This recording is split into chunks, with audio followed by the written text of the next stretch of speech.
Welcome back dito sa channel natin. Magbibigay tayo ng latest update sa ginagawang Pasig River Esplanade Project. Pupuntahan din natin yung ginagawang Phase 2 ng Pasig River Esplanade doon naman sa may Intramuros.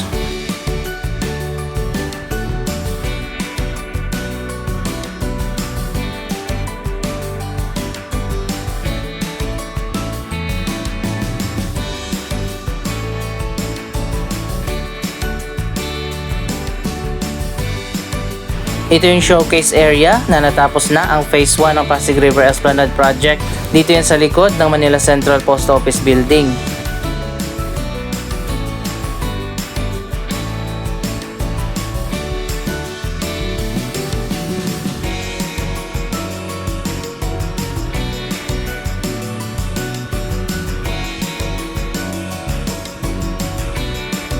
So ayan guys, may nakita ko dito sa Pasig River. Tingnan nyo naman.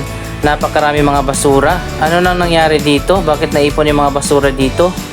Grabe talaga yung iba nating mga kababayan, mga dugyot talaga. Imbis na itapon sa tamang basurahan, dito sa ilog nagtatapon ng basura.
Yung basura ay galing sa dagat at papasok dito sa Pasig River. Siguro ay galing yan doon sa mga coastal areas na may mga nakatira na mga informal settlers.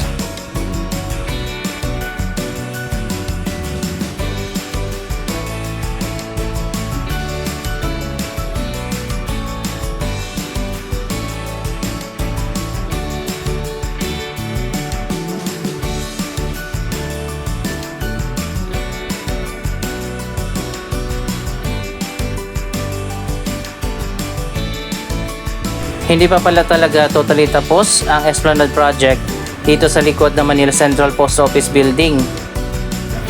Ngayon naman ay ginagawa nila ng finishing yung magkabilang gilid.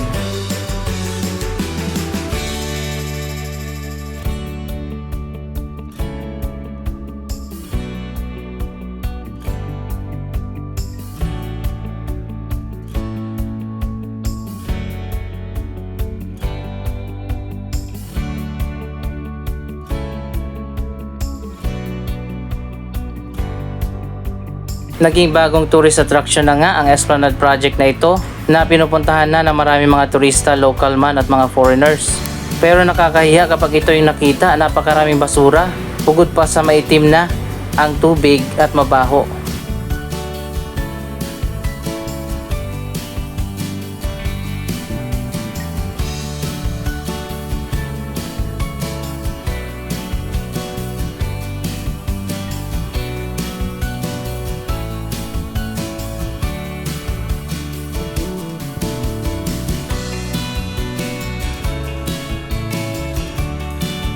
Dito naman sa kabilang dulo, mukhang nagsisimula na rin yung karugtong ng Esplanade Project na ito. Papunta naman yan doon sa may Loton area at i-connect doon sa isa pang Esplanade sa may Roseros Park.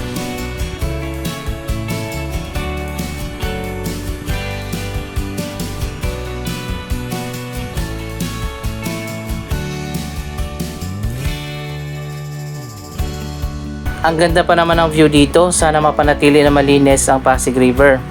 Ngayong taon din inaasahan natin na magsisimula na ang major renovation at restoration sa nasunog na Manila Central Post Office Building.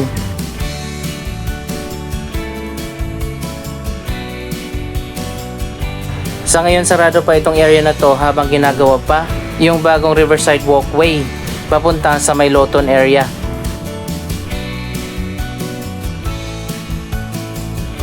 Ganito pala yung makikita ng mga turista na pupunta dito sa Pasig River Esplanade. Kapag high tide, yung mga basura na galing sa Manila Bay, bumabalik dito sa Pasig River.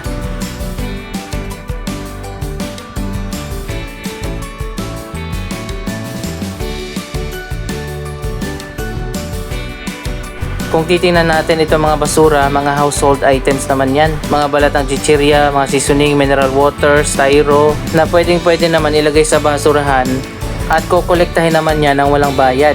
Bakit kailangan pang itapon dito sa ilog?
Ngayon naman pupuntahan na natin yung phase 2 ng Pasig River Esplanade Project na ginagawa ngayon doon sa may Intramuros.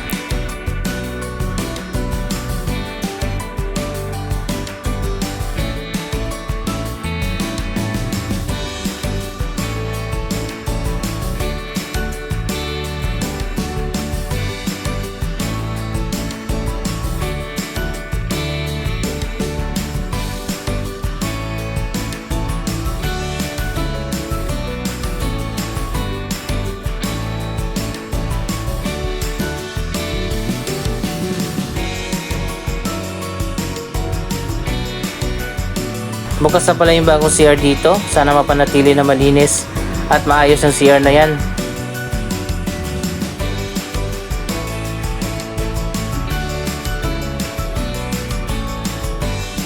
Mula dito sa Jones Bridge, ayan kitang-kita naman natin yung progress sa bagong Pasig River Esplanade Project Phase 2. Dito na yan sa may Intramuros area.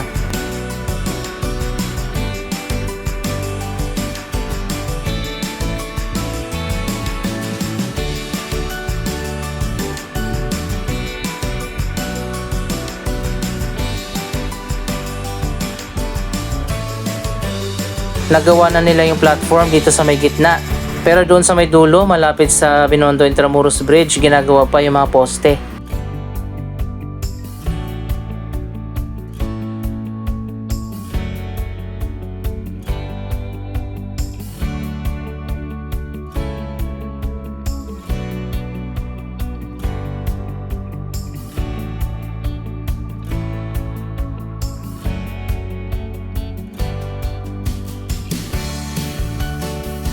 Kapansin-pansin talaga yung dami ng basura ngayon dito sa ilalim. Hindi kinaya ng trash boom na inilagay doon sa ilalim ng tulay.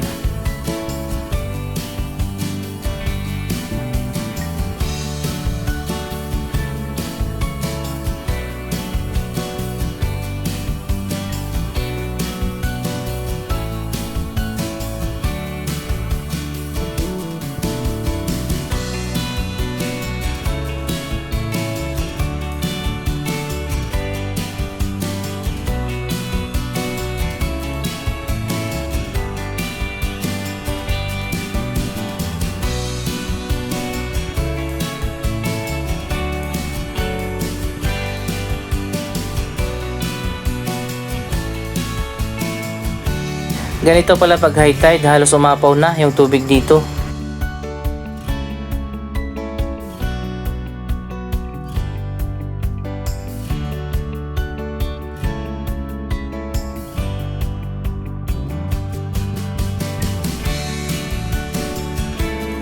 Andito na tayo sa may dulo sa ginagawang bagong esplanade sa Intramuros.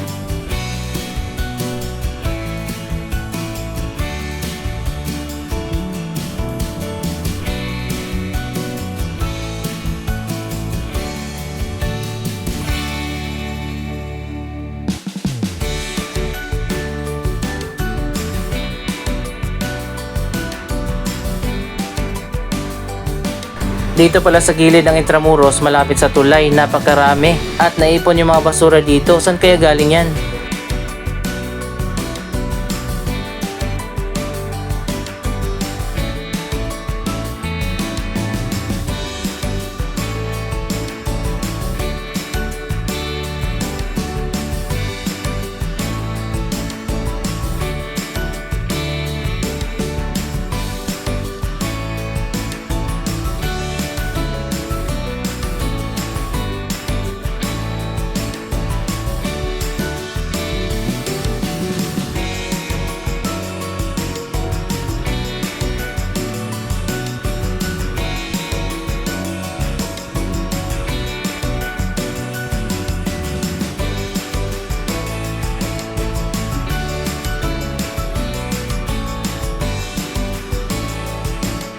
Yung walkway dito paakyat sa tulay, hinukay din at papalitan siguro yung mga bricks.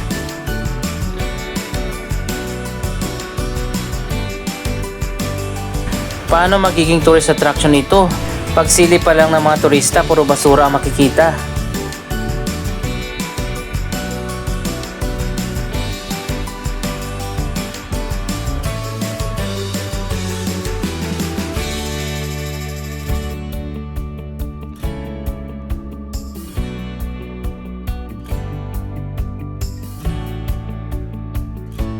Marami pa talagang dapat na gawin dito sa Pasig River. Bukod pa sa iba't ibang mga urban development project na ginagawa na ngayon, number 1 pala talaga dapat na priority ang linisin ang ilog.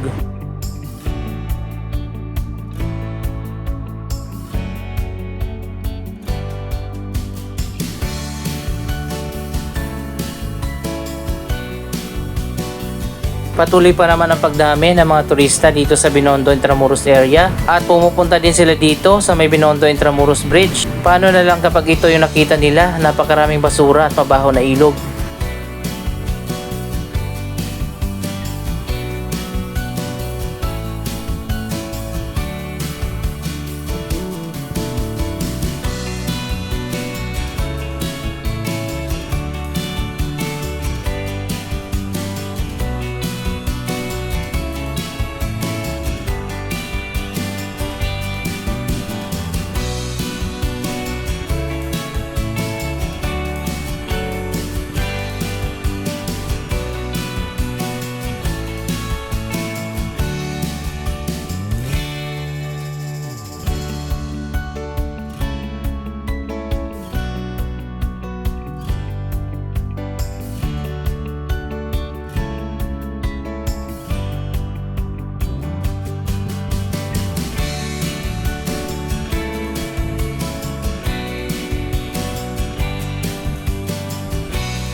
Abangan pa natin ang patuloy na progress sa bagong Pasig River Esplanade dito sa may Intramuros.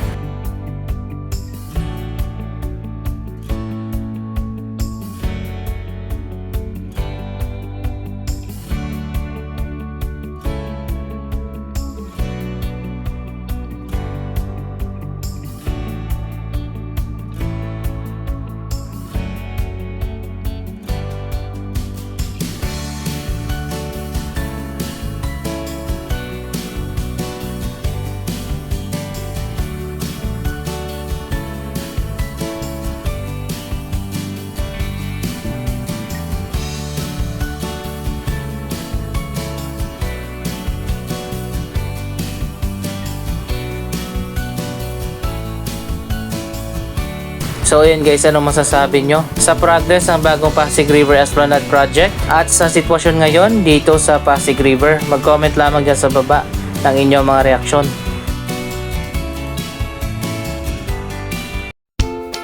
Maraming salamat sa inyong panonood. Don't forget to like, share, comment, at subscribe. Thank you for watching.